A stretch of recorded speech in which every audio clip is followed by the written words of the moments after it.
नमस्कार दोस्तों, स्वागत है आपका सीए जीके क्लासेस के यूट्यूब चैनल में। चलिए दोस्तों, मध्य प्रदेश जीके के 22 प्रश्नों की सीरीज में आज का आपका टॉपिक है मध्य प्रदेश के साहित्यकार एवं उनकी रचनाएं। चलिए दोस्तों, वीडियो स्टार्ट करते हैं। पहला प्रश्न है, मध्य प्रदेश के किस कवि को भारत का शेक्सपियर कहा जाता है? कालिदास, भर्तहरि, भवभूति या माखनलाल चतुर्वेदी? सही आंसर आपका कालिदास जी को। कालिदास जी का जन्म उज्जैन में माना जाता है। इनकी रचना है मालविकाग्नि मित्रम, अभिज्ञान शाकुंतलम, मेघदूत, विक्रम वर्षीय, रघुवंशम और कुमार संभव। तो इनकी सबसे ज्यादा फेमस रचनाएं हैं। अगला प्रश्न है, मध्य प्रदेश के किस साहित्यकार की साधना स्थली उत्तर प्रदेश तथा समाधि स्थली राजस्थान रही? केशवदास, बाणभट्ट, भूषण या भर्तहरि? सही आंसर आपका भर्तहरि। भर्तहरि की सबसे प्रमुख रचनाएं हैं वैराग्य शतक, श्रृंगार शतक एवं नीति शतक। अगला प्रश्न है, केशवदास ने रसिक प्रिया किसकी प्रेरणा से लिखी? राम प्रवीण, इंद्रजीत, राम सिंह या राजा मानसिंह द्वारा? सही आंसर आपका राम प्रवीण की प्रेरणा से।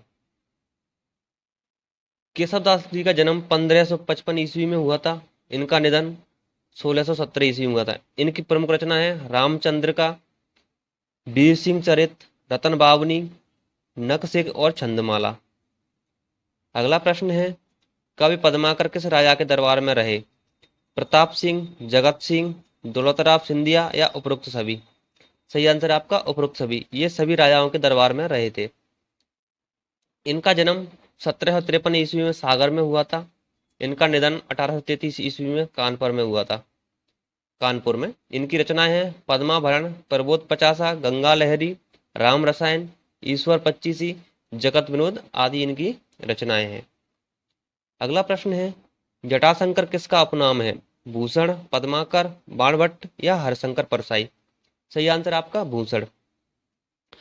भूषण जी का जन्म 1613 ईस्वी में ओरछा में हुआ था और इनका निधन 1715 ईस्वी में हुआ था। इनकी प्रमुख रचनाएं हैं शिवा बावनी, छत्रसाल दशक, भूषण हजारा तथा भूषण उल्लास। अगला प्रश्न है, हर्षचरित किसकी रचना है? बाणभट्ट, पद्माकर, भवभूति या केशवदास? तो सही आंसर आपका बाणभट्ट जी की। बाणभट्ट जी का जन्म प्रतकूट ग्राम में माना जाता है। इनकी प्रमुख रचनाएं हर्षचरित, कादम्बरी, पार्वती, पंगड़य और चंडी शतक। अगला प्रश्न है, माखनलाल चतुर्वेदी का जन्म किस स्थान पर हुआ? बावई, टिकवापुर, बयाना या टिकरिया? सही आंसर आपका बावई। इनका जन्म बावई के होशंगाबाद में हुआ था।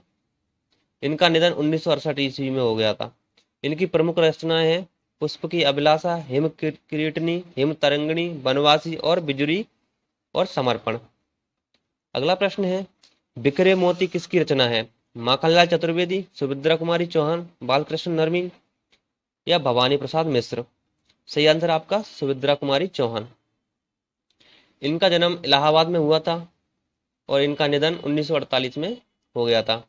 इनकी प्रमुख रचनाएं हैं झांसी की रानी, राखी की चुनौती, वीरों का कैसा हो बसंत, मुकुल, त्रिधारा और बिखरे मोती। अगला प्रश्न है, विख्यात आलाखंड किसकी रचना है? मुल्ला रमजी, ईश्वरी, जगनिक या घाघ? सही आंसर आपका जगनिक। आलाखंड की पांडुलिपि तैयार करवाने वाला कौन अंग्रेज था? Charles Elliot, George Grierson, Vincent Smith या अल्मोड़ा? सही आंसर आपका चार्ल्स इलियट। पहली बार 1865 में फर्रुखाबाद के बंदोबस्त अधिकारी थे चार्ल्स इलियट ने आलाखंड को 23 खंडों की एक पांडुलिपि तैयार करवाई। इसके बाद विसेंट स्मिथ ने बुंदेलखंड में इस काव्य का संग्रह करवाया था। अगला प्रश्न है, मध्य प्रदेश के लोक कवि घाघ किस मुगल बादशाह के समकालीन थे? अकबर, हुमायूं, औरंगजेब या जहांगीर? सही आंसर आपका अकबर। इनका जन्म 1753 ईस्वी में माना जाता है और इनका निधन 1845 ईस्वी में माना जाता है। इनकी प्रमुख रचनाएं हैं घाघ भंडारी की कहावतें, जो एक फेमस इनकी रचनाएं हैं। अगला प्रश्न है, मध्य प्रदेश के किस कवि का मूल नाम रामचंद्र द्विवेदी था? कवि प्रदीप, बालकृष्ण शर्मा नवीन, माखनलाल चतुर्वेदी या भूषण? सही आंसर आपका कवि प्रदीप। प्रसिद्ध व्यंग्यकार एवं साहित्यकार हरशंकर परसाई मध्य प्रदेश के किस नगर में रहते थे? सागर, उज्जैन, भोपाल या जबलपुर? सही आंसर आपका जबलपुर। इनका जन्म जवानी जवानी गांव हरदा में माना जाता है। इनकी प्रमुख रचनाएं हैं जैसे उनके दिन फिरे, हंसते हैं रोते हैं, भूत के पाप पीछे, शिकायत मुझे भी है और तत्व की खोज। अगला प्रश्न है, मध्य प्रदेश के प्रसिद्ध व्यंग्यकार कौन थे? सेठ गोविंददास, शरद जोशी, विष्णु प्रभाकर या अशोक वाजपेयी? सही आंसर आपका शरद जोशी। इनका जन्म 1931 में उज्जैन में हुआ था और इनका निधन 1991 में हो गया था। इनकी प्रमुख रचना है पिछले दिनों रहे किनारे बैठ, अंधों का हाथी, फिर किसी बहाने, जीप पर सवार इल्लियां। अगला प्रश्न है, मुक्ति बोध सृजन पीठ कहाँ स्थित है? सागर, उज्जैन, भोपाल या जबलपुर? सही आंसर आपका सागर में। इसके अलावा और भी सृजन पीठ हैं, तो निराला सृजन पीठ बरकतुल्लाह विश्वविद्यालय भोपाल में स्थित है। भोपाल में स्थित है निराला सृजन पीठ। इसके अलावा प्रेमचंद सृजन पीठ विक्रम विश्वविद्यालय उज्जैन में स्थित है। इसके अलावा मुक्तिबोध सृजन पीठ हरिसिंह गौर विश्वविद्यालय सागर में है। इसके अलावा सुभद्रा कुमारी चौहान सृजन पीठ जबलपुर में स्थित है। अगला प्रश्न है, अमृता शेरगिल फेलोशिप किस क्षेत्र में दी जाती है? साहित्य, ललित कला, लोक कला या पत्रकारिता में? सही आंसर आपका ललित कला में। अमृता शेरगिल भारत के प्रसिद्ध चित्रकारों में से एक थी। इनका जन्म 30 जनवरी 1913 को बुडापेस्ट हंगरी में हुआ था। इन्हीं के नाम पर अमृता शेरगिल फेलोशिप स्टार्ट किया गया था। अगला प्रश्न है, कठिन काव्य का प्रेत किस व्यक्ति को कहा जाता है? कवि केशवदास, माखनलाल चतुर्वेदी, कामता प्रसाद गुरु या सुभद्रा कुमारी चौहान? सही आंसर आपका कवि केशवदास। मध्य प्रदेश नमामि पुस्तक के रचयिता कौन है? शिव मंगल सिंह सुमन, माखनलाल चतुर्वेदी या डॉक्टर वासुदेव शरण उपाध्याय या नामवर सिंह? सही आंसर आपका डॉक्टर वासुदेव शरण उपाध्याय। भोपाल ट्रेडी के लेखक हैं खुशवंत सिंह, एम अरुण सुब्रमण्यम, मुल्कराज आनंद या राजा भोज? सही आंसर आपका एम अरुण सुब्रमण्यम। मेरी 51 कविताएं मध्य प्रदेश से संबंधित निम्न में से किस लेखक की कृति है? निदा फाजली, माखनलाल चतुर्वेदी, भगवान दत्त शर्मा या अटल बिहारी वाजपेयी? सही आंसर आपका अटल बिहारी वाजपेयी। अटल बिहारी वाजपेयी जी का जन्म 25 दिसंबर 1925 को ग्वालियर में हुआ था। इनका निधन 16 अगस्त 2018 को 93 वर्ष की अवस्था में हो गया था। इनकी प्रमुख रचनाएं हैं मृत्यु या हत्या, अमर बलिदान, कैदी कबराए की कुंडलियां, अमर आग, संसद में 3 दशक। अगला प्रश्न है, सम्रांगण सूत्र की रचना किसने की?